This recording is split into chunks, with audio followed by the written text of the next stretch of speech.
welcome to this plenary session, President Armén Sարգսյան.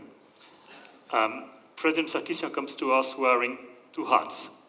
One as a prominent global thinker who coined the expression quantum politics 2 years ago in Shamaoni, and it made it to the first page of the Financial Times the day after. And he's also the president of a country located in the geopolitical cauldron, the Caucasus, which just experienced a very painful war. The war was in and around Karabakh, which is historically, because Armenians lived in that area for thousands of years, and if you travel to Karabakh, you'll find churches from the 4th, 5th century, where the first Christian state in the world, in the year 301, you can find them all in Karabakh. And now one of the issues that we have with our neighbor Azerbaijan and with international community that we're asking for help, like UNESCO, how all of these monuments of culture and religion, what will be their future? We have not a nice history of what happens to these monuments.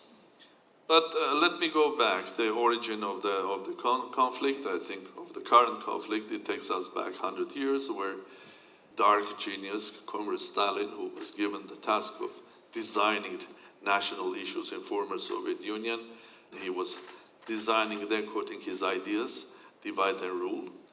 Eventually, at the end of the day, that part of historic Armenia was given to Azerbaijan. And of course, for more than 70 years of Soviet rule, people of Nagorno-Karabakh were always trying to express, and how do you express if you are a part of Soviet Union? Not easy. Their desire for freedom and their desire to basically run their own lives. Didn't succeed, but at the end of Comrade Gorbachev's era, when people started believing he was really talking about perestroika and glasnost and change, and then Armenians in Nagorno-Karabakh thought, oh, this is the opportunity, we have to start fighting for our independence, and this is what started in 1988. Became a war, the first Karabakh war. Because then Azerbaijan and Armenia became independent, and the war started. That ended in 1994. And that first war was won by Armenian side. And then the international community came in, creating the OSCE Minsk group, was created by three co-chairs. We were representing the great powers of that time. One, European Union, led by France, and the French co-chair was there. The other one, United States, and the third one was Russia. So they were supposed, the co-chairs, to come up with and solve the issue basically in a non-military way. And everybody, at least Armenians, believed that. 2020, when the war started between Karabakh and Azerbaijan, it was completely a different situation. Azerbaijan had a great advantage. One, because they have invested, they had the pipeline, they had a lot of cash, they have invested the cash in the military, and also they have invested in modern military. So the Armenians were fighting against much more advanced technologically military equipment, plus the full engagement of Turkey with Bayraktars. And here's a new situation when the co-chairs couldn't do anything. So this war showed the changed world, the changed regional and geopolitics that this war happened. Of course, Armenians, they're brave. They fought 44 days against Azerbaijan and Turkey, but they lost the war. As a president, if I think about President Armenia, he has to give a message that you lost the war, but a battle. But you have to stand on your feet, you continue, because this world continues changing. And we have to build up a strong state, and that strong state should be based in understanding of the changed geopolitics in the world. If we don't understand, we'll be late like we did, and we'll lose the next battles, be that in economy, transportation, understanding science, and so on. Where's Armenian strength? Of course, a lot of friends are worldwide. There are many of them, but the main one is that it's a small state but a global nation. And here, in the new world, which I called quantum, you have an advantage. You have an advantage that you can build a small but strong state if you engage your diaspora. Then your population is not 3 million, it's 15 million, a modern state located worldwide that can help you with new technology, ideas. So, if we want to have success tomorrow, we have to understand that the world has changed geopolitically and more deeply. We have to completely change the way we see, understand, and even the way we have our logic working. Because if in classical physics, the particle from here comes to here, there is a trace. In quantum, this particle here, there's a probability because it could be anywhere here. So it's a completely different philosophy or logic of it. In order to understand what's happening, we have to put aside our classical thinking, look at and find a new model, new rules, new philosophy in order to understand and then to run it. As a result of the growth of the world, technological growth, we have what we have. We have hyper-connected world. And our connection is with, for quantum particles, with the speed of light. Your telephones work with the speed of light. So each of us is a particle in this new quantum world. It is, for us, unpredictable. Why it is unpredictable? Because the laws have changed. The particle doesn't go from here to here.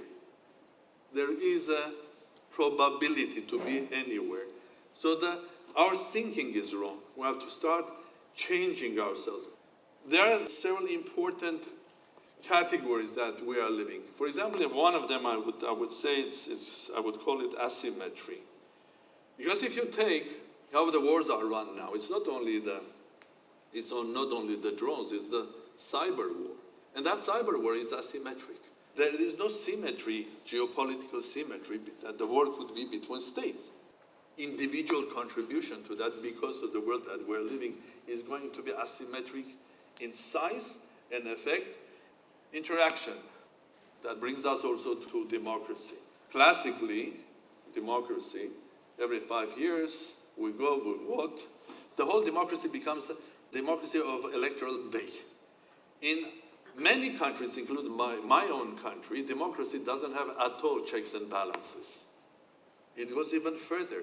Because now, basically, you can express your opinion to your parliamentary member or to the public every day, every minute, every hour. So it's a daily, monthly, or minutely democracy.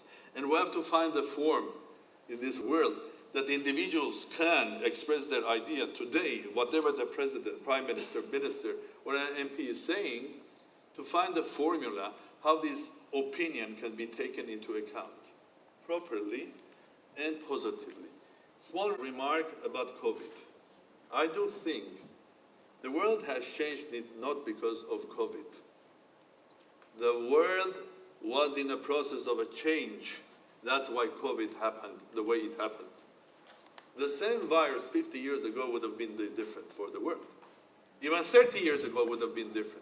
Because it's highly interconnected. So COVID is not the reason of change. It's a consequence. It's a catalyst. It accelerates the change. And of course, the quantum world returns us to discussions, and we have to rediscover institutions, values, and democratic models. So welcome to quantum world. And I will be very happy to use this opportunity to invite you to next summit of mine, which is in Dilijan in Armenia, 23rd, 24th of October. There we are going to massively tell not only the problems, but the way we think that we can find solutions.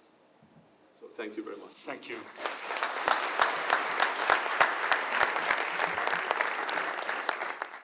And maybe this is actually where we are, indeed, at the end of a cycle of modern globalization. It was there forever, okay? That was the lenses we had then, and they're very much like flows, financial flows, good flows, what I call shredded or fragmented globalization. So there are still some parts of our and in the time of the Second World War time. And now Xi Jinping borrowed this similar term again, just to show the mindset. For many of you who are not familiar with the term in here, just thinking about the leveling up plan in the Western liberal democracy, thinking about building your own economy. We need materials, but there's currently a shortage of materials.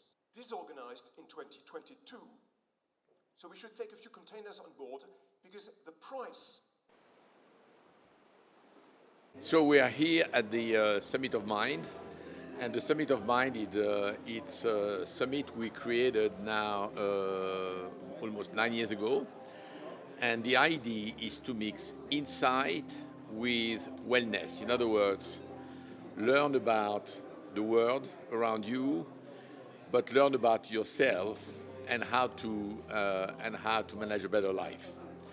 So we've had so many leaders coming, and we are so proud that President Sարգսյանն has been coming over the last 3 years now, and that we already did a summit in Armenia, and we are planning to do another one in fact soon in October. And the reason we like it is that we at the Summit of Mind, we like also helping promoting new interesting initiatives, and we think that Armenia, with its history obviously, but its recent history, the fact that you have so many scientists, the fact that it's located somewhere between Europe and Asia in the center of this complicated region, is a key to the future, and there are a lot of initiatives we would like to support.